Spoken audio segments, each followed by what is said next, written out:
Hai, bertemu lagi dengan saya Maul Aryan di edisi Badami.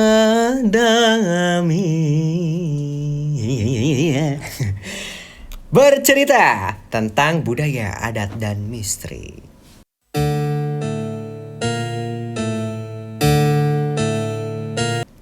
Di video kali ini kita akan membahas salah satu cerita yang beredar di masyarakat khususnya. Ini agak luas nih guys. Pesisir pantai selatan. Jawa Barat, Jawa Tengah, Jawa Timur, Indonesia. Siapa yang tahu dengan sosok penguasa pantai selatan? Siapakah sosok yang sering dikaitkan dengan warna hijau? Apakah benar ada seorang wanita yang penuh dengan borok dan luka bisa sembuh dalam kedipan mata? Apakah benar iri hati bisa menutup kebaikan hati? Apakah daerah pesisir pantai selatan adalah kekuasaannya Roro Kidul? Lantas, seperti apa kecantikannya Roro Kidul dan kemegahan istananya? Mari siapapun kamu, mari berbincang dan bertukar pikiran bersama Maul Aryan. Bagikan ilmu, tanggapan, dan sudut pandangmu di kolom komentar. Tinggalkan tatapan, jangan lupa like, subscribe, comment, turn on notification, and share in your social media. Let's move to the story. Seperti biasa, cerita ini diambil dari salah satu laman situs ya. Jadi cek di deskripsi. Nyi Roro Kidul. Pada zaman dahulu, ada sebuah kerajaan besar di Pulau Jawa. Rakyatnya hidup makmur dan sejahtera. Kerajaan itu dipimpin dengan bijaksana oleh seorang raja yang bernama Prabu Mundingwangi. Ia mempunyai permaisuri bernama Dewi Rembulan yang dikaruniai seorang putri, yaitu Dewi Kadita, yang begitu cantik, gelis kawanti-wanti, endah kabina-bina. Tah, gitu gelis nate. Kebayang kumaha? Pokoknya taya tandinganan. Oke, ya. Selain memiliki permaisuri yang bernama Dewi Rembulan, Prabu Mundingwangi ini memiliki selir yang bernama Dewi Mutiara. Tapi ternyata Dewi Mutiara ini memiliki sifat yang buruk karena ia selalu merasa iri hati terhadap Dewi Rembulan.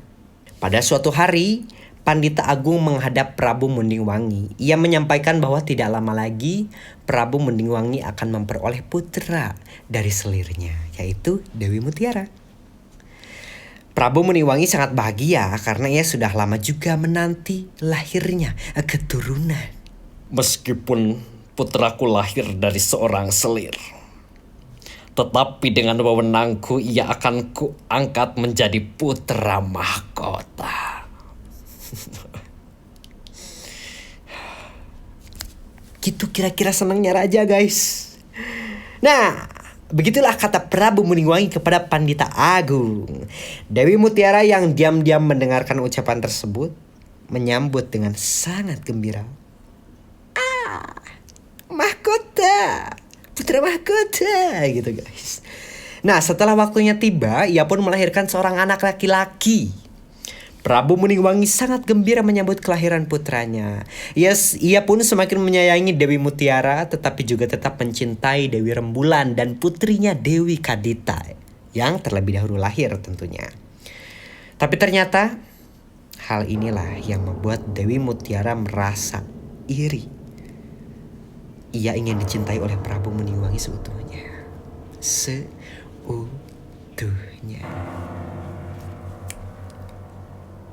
Aku harus segera menyingkirkan Dewi Rembulan. Gitu gak sih suara cewek? Suara cewek gimana coy? Itu dulu mah aku bisa guys suara cewek pas zaman-zaman sekolah. Aku harus segera menyingkirkan Dewi Rembulan dan Dewi Kadita. Aku harus segera menyingkirkan Dewi Rembulan dan Dewi Kadita, sehingga akhirnya akulah yang akan menjadi permaisuri raja. Kira-kira begitulah ya, gumam Dewi Mutiara gitu kan guys. Nah, Dewi Mutiara ini pun mempersiapkan niat jahatnya. Dengan apa? dengan matang tentunya agar berhasil guys. Nah pada suatu malam ia pergi ke hutan menemui nenek jahil yang ditemani oleh seorang pengawal setianya. Nenek jahil yang mengajarnya sangat buruk rupa itu sudah mengetahui niat buruk sang Dewi Mutiara. Jadi apa keinginannya? Keinginannya itu seperti ini guys. Mana keinginannya? Ya pokoknya Dewi Mutiara ini menyampaikan niat buruk untuk mencelakai Dewi Rembulan dan Dewi Kadita.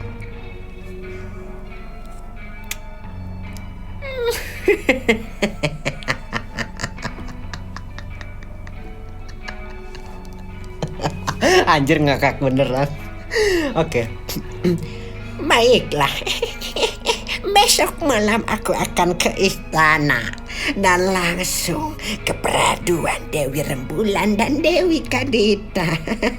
Jangan khawatir. Keinginanmu akan segera terwujud.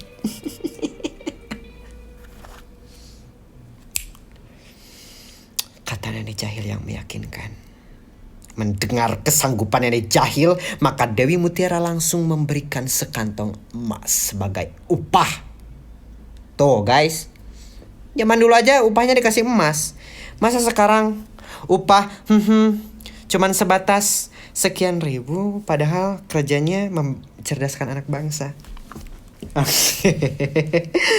Oke lanjut. Setelah malam itu tiba ya, pada malam hari yang telah ditentukan, nenek jahil ini memasuki istana Prabu Mundingwangi. Karena kekuatan sihirnya, maka tak seorang pun dapat melihat keberadaan nenek jahil. Ya, dengan leluasa nenek jahil memasuki ke peraduan atau ke pangkonan, apa ya istilahnya? Kamar lah ya istilahnya guys, ke kamar Dewi Rembulan dan Dewi Kadita. Nenek jahil ini kemudian membaca mantra penenung untuk memanggil setan agar membantu rencana jahatnya. Setelah selesai ia membungkuk dan meniup wajah Dewi Rembulan.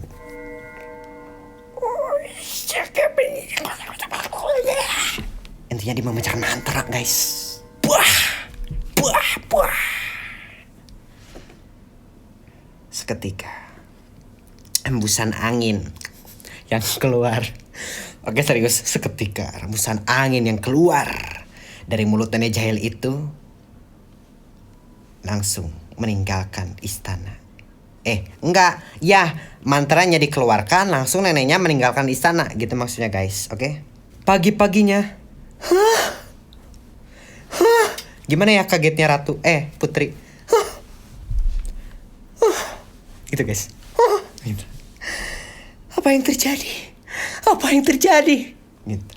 Teriak Dewi Rembulan dan Dewi Kadita ketika bangun tidur. Sekujur tubuh mereka dipenuhi borok dan kudis yang mengeluarkan bau busuk. Apa dosa kami sehingga tubuh kami menjadi begini menjijikan? Ratap mereka tiada henti. Seketika seluruh penghuni istana menjadi gempar. Prabu Mundingwangi merasa sedih, bingung, dan kesal menjadi satu. Akhirnya Pandita Agung dan para tatib didatangkan untuk menyembuhkan penyakit, tapi tidak seorang pun pandita atau tatib yang mampu menyembuhkannya. Karena khawatir penyakit ini akan menular, akhirnya Prabu Mundingwangi memerintahkan pengawalnya untuk mengasingkan mereka ke hutan.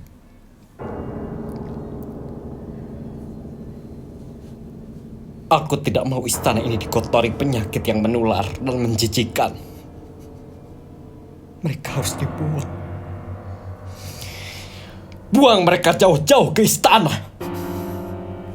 Kira-kira begitulah guys, titah rajanya. Akhirnya pada suatu pagi, Dewi Rembulan dan Dewi Kadita dimasukkan ke dalam dua tandu besar, ditutup kain dengan rapat, kemudian dibawa menuju hutan belantara. Setibanya di hutan, kedua tandu itu dibuka dan para pengawalnya langsung meninggalkannya. Anakku, janganlah menangis. Kita harus berpasrah diri kepada Sang Dewata. Ini mungkin cobaan yang harus kita terima. Iya, Dewi Kadita berusaha membuang kesedihannya dengan berjalan menyusuri hutan. Tak lama di hutan, Dewi Rembulan kemudian sakit, melemah, dan akhirnya menghembuskan napas terakhir di pangkuan Dewi Kadita.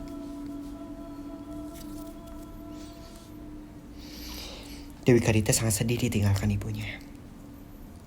Tubuhnya semakin kurus, penyakitnya semakin parah, dan ia terus berjalan ke hutan tanpa arah tujuan. Tiba-tiba,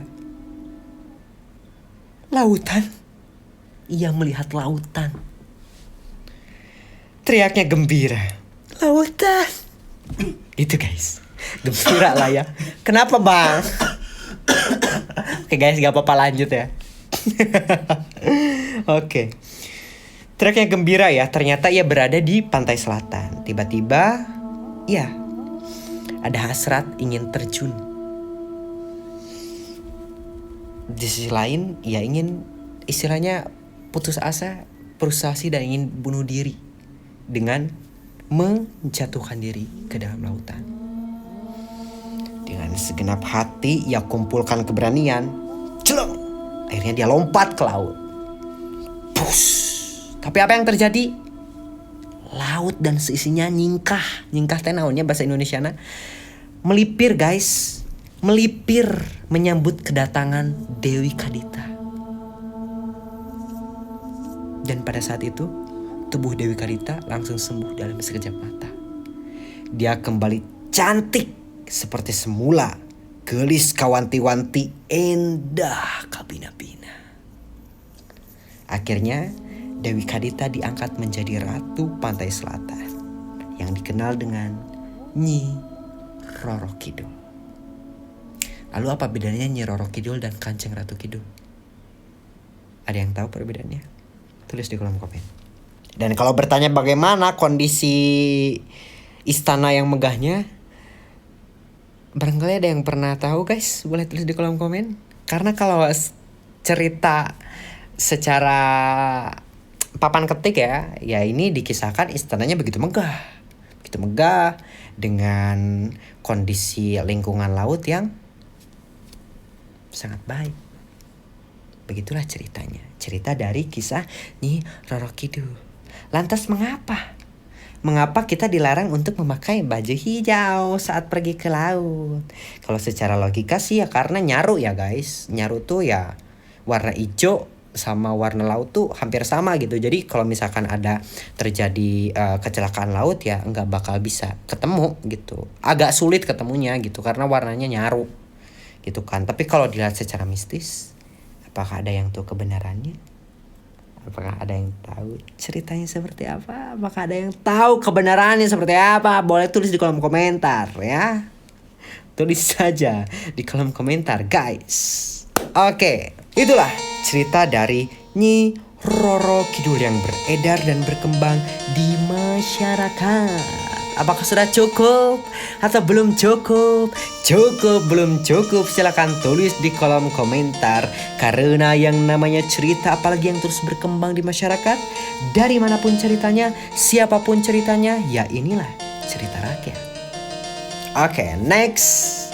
Buat teman-teman yang mau berkomentar, ngasih saran dan request cerita apa lagi yang pengen kita bahas di Badami ini, boleh banget tulis di kolom komentar guys. Atau yang pengen ngasih saran, mau tambahin ini dong atau gimana, boleh tulis di kolom komen. Terima kasih banyak guys sudah menonton. Terima kasih sudah menonton gitu kan. Jangan lupa nyalain lonceng notifikasi, like, comment, share, and subscribe. Turn on notification and share in your social media. Mohon maaf atas segala kesalahan, kekurangan, dan keterbatasan yang mau kalian miliki. Akhir kata, see you on my next video.